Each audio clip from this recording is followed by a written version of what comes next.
जिंदाबाद जिंदाबाद इनकलाब जिंदाबाद जिंदाबाद जिंदाबाद इनकलाब जिंदाबाद जिंदाबाद जिंदाबाद तू रहता जिंदाबाद तू रहता जिंदाबाद हक मिलेगा कब एक दो चक्का जाम करेंगे किसान मजदूर भाई भाई लेके रहेंगे पाई पाई किसान मजदूर भाई भाई लेके रहेंगे पाई पाई लाल लाल रहेगा इंकलाब आएगा लाल लाल रहेगा इंकलाब आएगा अभी तो ये लड़ाई है आगे बहुत लड़ाई है अभी तो ये लड़ाई है आगे बहुत लड़ाई है आवाज दो आवाज दो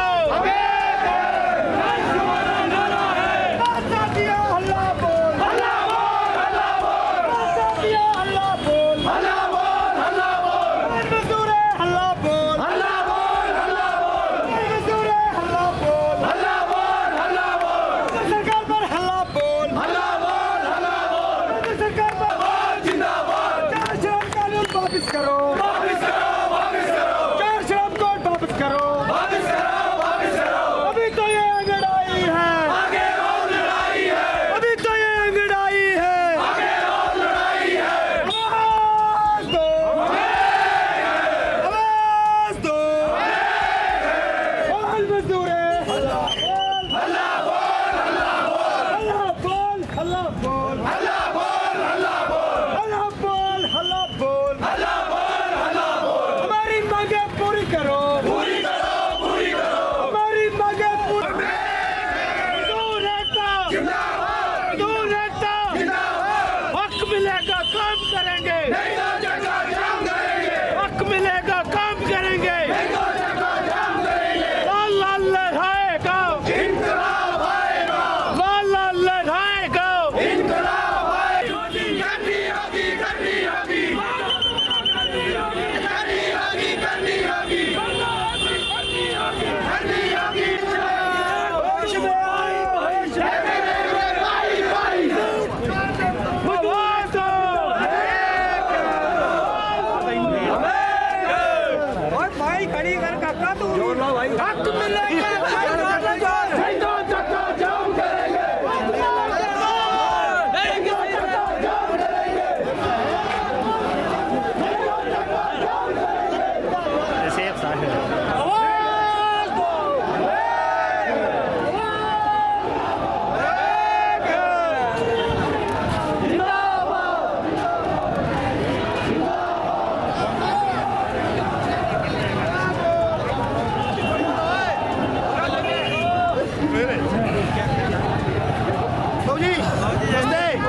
बुरी हालत है नंगी हुई वाली मोदी सरकार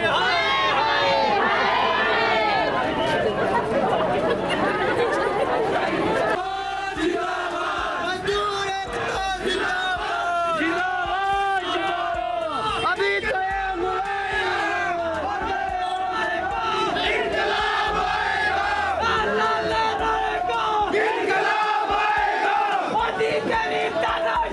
नहीं चलेगी नहीं चलेगी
डरता क्यों है खुल के बोल, हल्ला बोल, हल्ला बोल, मैं भी बोलूं तू भी बोल, हल्ला बोल, हल्ला बोल, मैं भी बोलूं तू भी बोल, हल्ला बोल, हल्ला बोल, केंद्र सरकार मुर्दाबाद, मुर्दाबाद, मुर्दाबाद, वक्त मिलेगा काम करेंगे, नहीं तो चक्का जाम करेंगे, वक्त मिलेगा काम करेंगे, नहीं तो चक्का जाम करेंगे, चोरों की सरकार को धक्का दो हरिद्वार को, इनकलाब जिंदाबाद, जिंदाबाद, जिंदाबाद।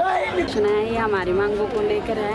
हमारी मांगे मुख्य मांगे हमारी जो है वो हमें ग्रेजुटी मिले और कम से कम हमारी तनख्वाह जो है वो 25,000 से कम नहीं होनी चाहिए। और जो हमारा ये फेस कैप्चर का है ये नहीं हो रहा है। हमें ये बहुत समस्या आ रही है। फेस कैप्चर नहीं हो रहे हैं हमारे बैकवर्ड एरिया में, तो कम से कम बिल्कुल ही नहीं हो रहे हैं। और दूसरा ये हमारा जो हमें कम से कम रिटायरमेंट पर हमें कम से कम 2 लाख रुपए जो है वो हेल्पर को और 3 लाख जो है वो वर्कर को हमें मिलने चाहिए। बाकी हाँ जी, रिटायरमेंट की आयु तो 65 वर्ष होनी चाहिए। और क्या बोलते हैं प्री प्राइमरी का दर्जा जो है वो इसमें भी हमारे आंगनबाड़ी वर्कर ही हो। सभी का एक साल है कि लेबर कोड का वापस लो। और दूसरा हमारा आंगनबाड़ी का जो मानदेय है वो 5-6 महीने से वैसे नहीं आ रहा है और 10,000 में हमारा जो वो गुजारा नहीं हो सकता। कि हमारी बहनें ऐसी है कि इसके ऊपर ही निर्भर करता है। और जो ये हमारा प्री प्राइमरी का है मेन हमारा मुद्दा, वो हमें वापस दिया जाए। और केंद्र सरकार से हमारी गुजारिश है कि इतने सालों से हमारा मानदेय में बढ़ोतरी, हमें मानदेय नहीं चाहिए, हमें वेतन चाहिए। और जो FRS का हमारा मेन फोकस है उसमें फॉर्चून ट्रैकर बिल्कुल ही बंद किया जाए, क्योंकि जो TR4 का हमारा वो FRS नहीं हो रहा है। तो हमें अगर ये हमारी अभी अगड़ाई है, अगर इसमें अगर ज़्यादा नहीं हो तो हम आगे जाकर शिमला में धरना प्रदर्शन करेंगे। नहीं तो हम शिमला दिल्ली में जाकर भी धरना प्रदर्शन करेंगे। इसलिए हमारे ये विरोध प्रदर्शन में हम आज उपस्थित हुए हैं। सरकार से ये बोलना चाहती हूँ कि हमारी सभी मजदूरों की एक ही लड़ाई है कि हमारी सैलरी को लेकर सभी परेशान हैं कि हमारा टाइम से हमारा वेतन मिलना चाहिए। और सरकार से हमारी यही अपील है कि हमें अच्छा वेतन दो और जो हमारी लड़ाई है उसे पूरा करें, ठीक है। और मतलब जो कि हमारी सैलरी है उसको बढ़ाया जाए। नमस्कार, मैं कुशल ठाकुर, महासचिव बैरासियोल प्रोजेक्ट वर्कर यूनियन सुनवानी। आज हम यहाँ इस हड़ताल में जो 10 केंद्रीय ट्रेड यूनियन के आह्वान पर आए हैं। हमारी ये सरकार से मांग है जो कि जो 4 मजदूर विरोधी कोड जो लाए हैं मोदी सरकार, इसको निरस्त करे। और हमारी जो मांगे हैं, जो NHPC के दूसरे प्रोजेक्ट हैं वहाँ पे जो PSR दिया जाता है, हमें वो PSR दिया जाए, हमारे लिए स्थायी नीति लाई जाए और हमें रेगुलर किया जाए।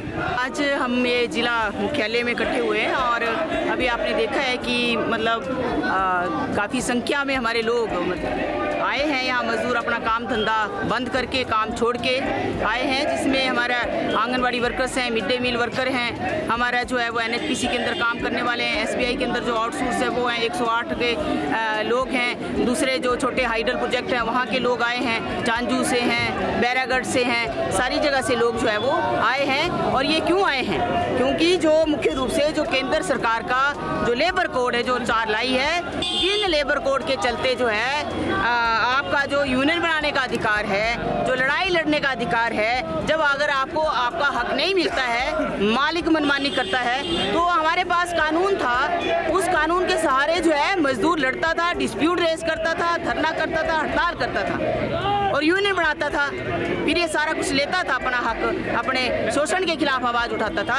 अभी ये जो लेबर कोड केंद्र सरकार लाई है, इसके चलते आपके यूनियन बनाने के अधिकार को कमज़ोर कर दिया गया है। अगर आपको हड़ताल करने का अधिकार नहीं होगा, आपको धरना करने का अधिकार नहीं है, आप आवाज़ नहीं उठा सकते हैं। अगर आप आवाज़ उठाएंगे, इकट्ठा होंगे, मालिक आपके ऊपर जो FIR कर देता है तो आपको जेल की हवा खानी पड़ेगी। जो मालिक जो है वो अपराध कर रहा है, जो मालिक जो है वो हक नहीं दे रहा है, उस मालिक के खिलाफ जो उसको खुली छूट दे दी गई है इन लेबर कोड के अंदर, पहले उसको जुर्माना किया जाता था, उसको अपराधी घोषित किया जाता था। आज जो है जो हक की बात करेगा, जो अपनी आवाज़ उठाएगा, उसको जो अपराधी घोषित किया है इन कानूनों के अंदर। आपका जो है 50 तक जो वर्कर है, 50 के नीचे जितना वर्कर काम करते हैं ठेकेदारों के अंदर, अगर वो उसको लाइसेंस लेने का अधिकार लेने की जरूरत नहीं है, फ्री कर दिया है कि आपको जो मर्जी लूट करिए उसको। इसका मतलब क्या हुआ? जब लाइसेंस नहीं है तो वर्कमैन की डेफिनेशन में नहीं आएगा, वो डिस्प्यूट रेज नहीं कर पाएगा, अपनी मांग कहीं उठा नहीं पाएगा। तो वो मालिक के रहमो करम पे होगा, ये है। दूसरी बात है कि आपने जो पहले 100 लोग जहाँ काम करते हैं छंटनी की परमिशन लेनी पड़ती, अभी बोल दिया है कि आपको जो है वो 300 लोगों से ऊपर काम करते होंगे वहाँ छंटनी, मतलब ये तो लूट है, कभी भी कुछ भी कर सकते हैं। फिक्स टर्म एम्प्लॉयमेंट आ गया कि आपको जो है पहले हम शर्तें जो है कोई भी मालिक कोई ठेकेदार या सरकार, फिक्स टर्म एम्प्लॉयमेंट है कि आपकी टर्म फिक्स कर दी जाएंगी, आपसे पहले एग्रीमेंट किया जाएगा कि आपको ये जो है वो करना पड़ेगा। मैं कल की बात बताऊं, NHBC वालों से मेरा टू का एक मेरे को उन्होंने भेजा जो उन्होंने टाइप करके दिया कि उसमें जो लिखा है, ये नहीं लिखा तनख्वाह कितनी मिलेगी, ये नहीं लिखा तनख्वाह नहीं देंगे तो क्या होगा। उसमें ये लिखा है अगर आप गलती करते हुए कहीं पाए जाते हैं तो आपको कोई नोटिस नहीं दिया जाएगा, आपको जो है वो घर बैठना पड़ेगा, आप कोई विरोध नहीं करेंगे, आपको कोई छुट्टी नहीं मिलेगी, आप विरोध नहीं करेंगे, आप छुट्टी नहीं मांगेंगे। इस तरह से कई क्लॉज उसने डाल दिए एग्रीमेंट के अंदर। तो ऐसे में तो पूरा का पूरा मजदूरों को बंधुआ बना दिया है, गुलामी की तरफ ले गए हैं। ये तो अच्छा था कि अंग्रेजों के समय में हम लड़े, हमने यूनियन बनाने का अधिकार, ट्रेड यूनियन एक्ट 1926 अंग्रेजों के समय में, इंडस्ट्रियल डिस्प्यूट एक्ट 1947 है, वेतन अधिनियम जो है आपका वो जो है 1936, ये अंग्रेजों के समय से लड़े हम। आपका काम के घंटे निर्धारित करने के 8 घंटे हुए, आज इन्होंने 12 घंटे कर दिए, नया लेबर कोड आया है। ये मोदी सरकार चाहती क्या है? तो हम ये कह रहे हैं। आज दूसरा अभी लाए हैं, बोला स्मार्ट मीटर चलेगा, स्मार्ट मीटर लगाएंगे। अरे मीटर बढ़िया लगे हुए हैं, इनको उखाड़ के फेंक रहे हैं, क्या जरूरत पड़ गई है आपको? तो ये कंपनियों को ठेका है, स्मार्ट मीटर लगेंगे, लेकिन लोगों के पास स्मार्टफोन नहीं है उसका रिचार्ज करने के लिए। जो 1000 रुपये लेता है मिड डे मील वाला, वो भी 6 महीने के बाद तनख्वाह देते हैं। ये आंगनबाड़ी वालों को पूछो, केंद्र का जो है 4-4 महीने की तनख्वाह नहीं मिली है। जब पैसा नहीं होगा तब आपका मीटर जो है रिचार्ज नहीं होगा, जब मीटर रिचार्ज नहीं होगा तो घर में अंधेरा होगा। अरे हम यहाँ दुनिया को बिजली देते हैं, दुनिया के घर अपने देश के लोगों के घरों को रोशन करते हैं, हमने जमीनें दी हैं, पानी दिया है, लोगों ने अपना सारा खोया है, घर परिवार खोए हैं, धूल मिट्टी खाई है हमने। आज जो है प्राकृतिक प्रकोप हम सहन कर रहे हैं, लेकिन अब जब बिजली की बारी आई तो बड़ी बड़ी कंपनी को बेच रही, उनको मुनाफा सरकार दे रही है। हम ये कहना चाहते हैं, आज आंगनबाड़ी वर्कर आया है, मिड डे मील आया है, अपनी मांग के साथ में ये जो लेबर कोड जो आप मजदूर विरोधी लाए हैं उसका विरोध करने के लिए आज हम यहाँ पे आए, अपना पैसा कटवा के आए हैं। हम ये नहीं मानेंगे। आप लाए हैं कानून, सरकारें लोगों ने बनाई हैं, और लोगों को अगर आप नहीं सुनेंगे, आप पिछले 6 सालों से नहीं सुन रहे हैं, हम इसका विरोध कर रहे हैं, आपने भी इसको नोटिफाई कर दिया, तो लोगों को तो आपने जिंदा रहने के काबिल नहीं छोड़ा है। तो ये हमें कतई मंजूर नहीं है। इसलिए इस सरकार से हम स्पष्ट ये कहना चाहते हैं कि ये आप जो मर्जी कर लो, हम इनको लागू नहीं होना। आपने नोटिफाई कर दिए लेकिन लागू नहीं करने देंगे, उसके लिए चाहे हमें जितना भी कुर्बानियां देनी पड़े, सड़कों पे आने पर लड़ना पड़े, मरना पड़े, हम सरकार की इस लेबर कोड को नहीं मानेंगे। इसलिए आपने देखा बहुत सारे लोगों को मैं नहीं जानती हूँ, हमारे बगैर बोले भी लोग आए हैं, क्योंकि उन्होंने इस चीज़ को समझा है। सब आए हैं, अपनी मांग को छोड़ के आए हैं, सब आज एकता ये दिखाने के लिए आए हैं कि अलग अलग क्षेत्रों में काम करने के बावजूद भी जब सामूहिक रूप से सरकार हमारे ऊपर हमला कर रही है, हम सब इकट्ठा मिलकर इसको लड़ेंगे और सरकार को बैक फुट पर लेके जाएंगे। ये मोदी सरकार ये भूल ना करे, इन लोगों ने आपको कुर्सी पर बिठाया है, और जिस दिन ये लोग ये तय कर लेंगे, जब आप इनकी बात को नहीं सुनेंगे तो आपकी भी कुर्सी ज़्यादा दिन नहीं रहेगी, ये भी हम कहना चाहते हैं। लेकिन लेबर कोड को लेकर हम लड़ेंगे, आखिरी दम तक लड़ेंगे और लागू नहीं होने देंगे, ये हम कहना चाहते हैं। SBI से उन्हें तो सर हम इतने सालों से लगे हैं, 15-20 सालों से, ना हमारी कोई सैलरी बढ़ा रहे हैं, ना हमें कोई पक्का करने का कोई वो नहीं कर रहे हैं, और हमारी ट्रांसफर कर रहे हैं इसके बावजूद। तो सर हम कहाँ जाएंगे? 10-12 हज़ार हमें मिलता है सैलरी, तो हम इससे छोड़ के कहाँ जाए? कहाँ रूम लेंगे? क्या खाएंगे? क्या बच्चों को खिलाएंगे? तो हमारी यही गुजारिश है कि हमें यह रेगुलर कर दिया जाए और ये हमारी सैलरी बढ़ा दिया जाए और हमारा शोषण न किया जाए, हमें भी जरूर न किया जाए, एक ब्रांच छोड़ के। कितने लोग हैं आप इसमें लगे? हमारे तो सर चंबा 10-22 बंदे हैं, चंबा डिस्ट्रिक्ट चंबा के, डिस्ट्रिक्ट चंबा के। हाँ जी सर। कितना मिलता है वेतन? सर 12,000 मिलता है। 12,200। कहाँ जाएंगे? तो इतने हम ट्रांसफर कर रहे हैं, यहाँ से भरमौर भेज रहे हैं, भरमौर वाले चंबा भेज रहे हैं, तो कहाँ जाएंगे? तुम्हारा ही है, हमारा शोषण न किया जाए और हमें पक्की रोजगार दिया जाए और हमें सैलरी बढ़ा दी जाए। किसी प्रकार का प्रावधान इस सरकार के अंदर नहीं हो पा रहा है। अभी हाल के अंदर ही बजट पेश हुआ है केंद्र सरकार का, ICDS कहने वाली इस नरेंद्र मोदी सरकार का इन महिलाओं के परिवारों के बारे में सोचने का काम। आज उस स्थिति के अंदर आ गए हैं। हमारे मिड डे मील के वर्कर साथी आज यहाँ पर आए हैं। मात्र 5,000 रुपये महीने का मिलता है इन लोगों को। कौन लोग हैं मिड डे मील में शामिल? गरीब परिवारों से संबंध रखने वाले लोग इस स्कीम के अंदर महीने के बाद मिलता है, 4-4 महीने के बाद मिलता है। केंद्र सरकार अपना 3,000 मिलता है। केंद्र सरकार